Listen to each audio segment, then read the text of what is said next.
Good morning children. आज हम लोग चैप्टर 3 संज्ञा पढ़ेंगे। संज्ञा किसी भी वस्तु, व्यक्ति, प्राणी, स्थान, भाव आदि का बोध कराने वाले शब्द संज्ञा कहलाते हैं। किसी भी वस्तु, व्यक्ति, प्राणी, स्थान या भाव आदि का बोध कराने वाले शब्द संज्ञा कहलाते हैं। जैसे देखिए, प्रिया अपने पापा के साथ आगरा घूमने गई। वहाँ उन्होंने खूब सारे खिलौने और मिठाइयाँ खरीदी।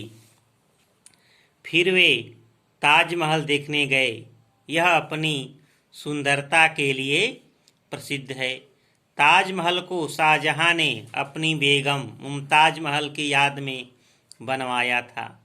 वह मुमताज से बहुत प्रेम करता था। इन वाक्यों में आए रंगीन शब्द किसी व्यक्ति, वस्तु, स्थान या भाव के नाम हैं। जैसे देखिए, व्यक्ति में क्या है? प्रिया, पापा, शाहजहां।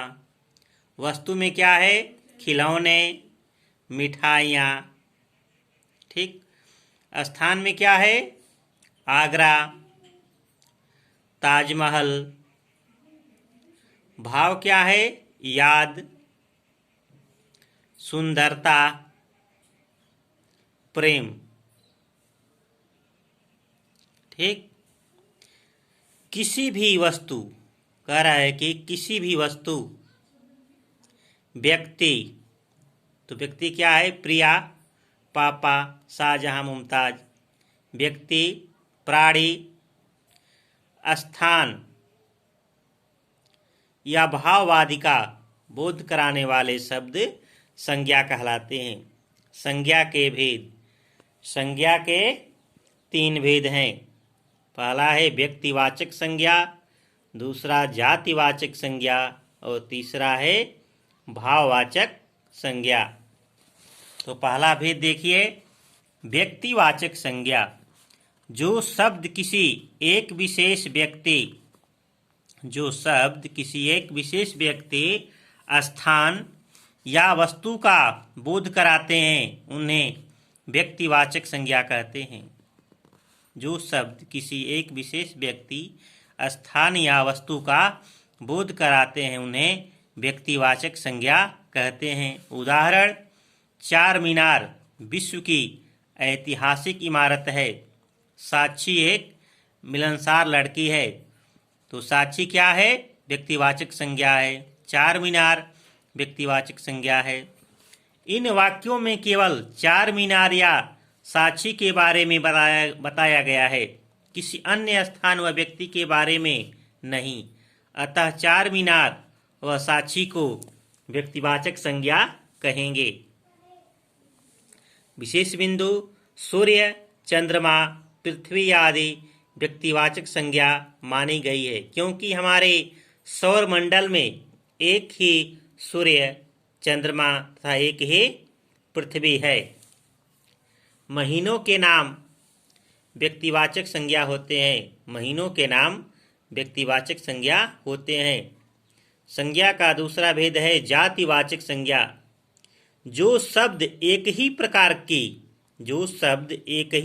की सभी वस्तुओं, प्राणियों या स्थानों का बोध कराते हैं।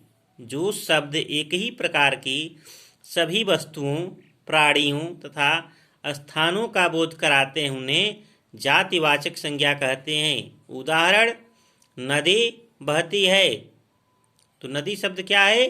नदी शब्द जातिवाचक संज्ञा है। जब हम नदी कहते हैं तो वह कोई भी नदी हो सकती है।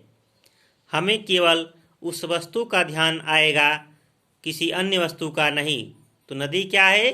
जातिवाचक संज्ञा है। ठीक। विशेष बिंदु, सभी समूहवाची शब्द जातिवाचक संज्ञा में आते हैं। सभी समूहवाची शब्द जातिवाचक संज्ञा में आते हैं। उदाहरण, कक्षा, सेना आदि। धातु तथा द्रव्य पदार्थों के नाम भी जातिवाचक संज्ञा होते हैं। उदाहरण सोना, चांदी, तांबा, लोहा आदि। फलों तथा सब्जियों के नाम विशेष होते हुए भी जातिवाचक संज्ञा में आते हैं, क्योंकि वे एक नहीं अनेक होते हैं। उदाहरण आम एक फल विशेष का नाम है, पर यह एक होते हुए भी अनेक होते हैं, अतः इन्हें जातिवाचक संज्ञा के अंतर्गत माना जाता है।